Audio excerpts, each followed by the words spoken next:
एक बार की बात है, हीरा अपने दोस्त के साथ देर रात घर लौट रहा होता है। तभी रास्ते में एक बरगद का पेड़ आता है। उस पेड़ के नीचे एक 100 रुपए का नोट पड़ा होता है। उसे देखकर हीरा खुश हो जाता है। अरे वाह वाह वाह, आज तो लॉटरी लग गई। रामू भाई, वो देखो 100 रुपए का नोट। फिर हीरा वो पैसे उठा लेता है। तभी उन्हें पेड़ में से अजीब सी आवाज आती है। फिर वो जैसे ही ऊपर की ओर देखता है तो उन्हें पेड़ पर एक 2000 का नोट लगा हुआ दिखाई देता है। अरे रामू, वो देख, इस पेड़ पर तो 2000 का नोट लगा हुआ है। मुझे तो यकीन ही नहीं होता भाई। भाई, क्या पता ये पेड़ सच में पैसे देने वाला पेड़ हो। एक काम करो, तुम जल्दी से पेड़ पर चढ़ जाओ और वो नोट तोड़ कर ले आओ। फिर वो 2000 का नोट तोड़ने के लिए पेड़ पर चढ़ जाता है और कुछ ही देर में वो नोट तोड़ लेता है। रामू भाई, ये नोट तो बिल्कुल असली है।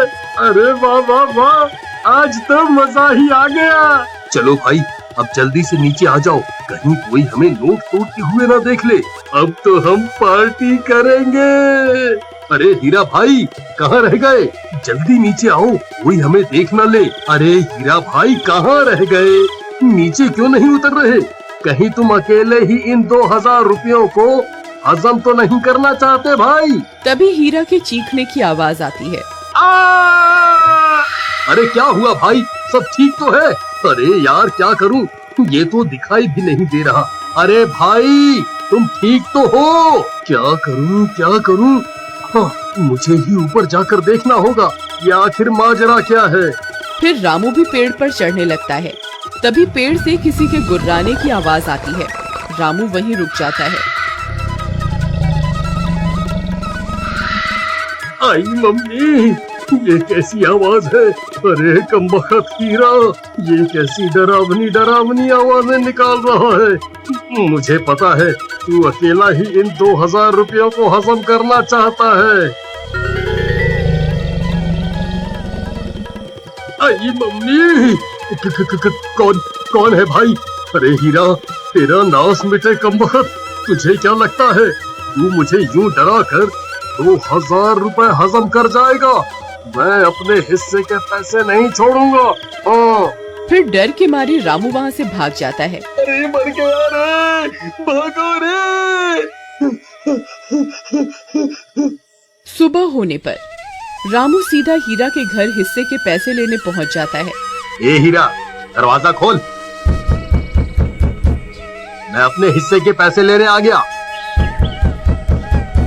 चल जल्दी मेरे पैसे निकाल। फिर हीरा की पत्नी दरवाजा खोलती है।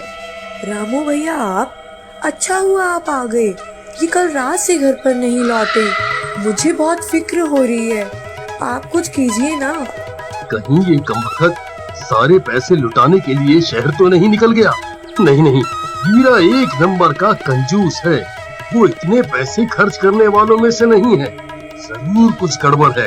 राधा बहन, चलो मेरे साथ। फिर रामू राधा को अपने साथ लेकर उस बरगद के पेड़ के पास पहुंच जाता है।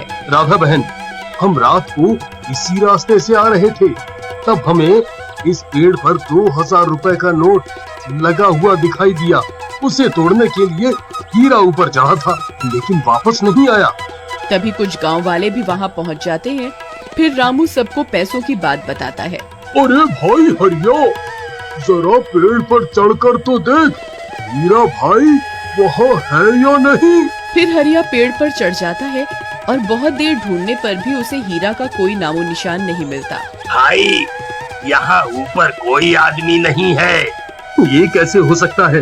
हीरा तो नीचे भी नहीं उतरा। फिर हीरा गया तो गया कहाँ? कहीं वो चुड़ैल उसे खा तो नहीं गई, जो रात को अजीब सी आवाजें निकाल रही थी। फिर सब गांव वाले वहाँ से चले जाते हैं और राधा रोने लगती है। जी आप कहाँ चले गए जी? अब मैं आपको कहाँ ढूंढूं? तुम रो नहीं बहन, हीरा जरूर मिल जाएगा। हम रात होने पर यहाँ दोबारा आएंगे। फिर वे दोनों भी वहाँ से चले जाते हैं।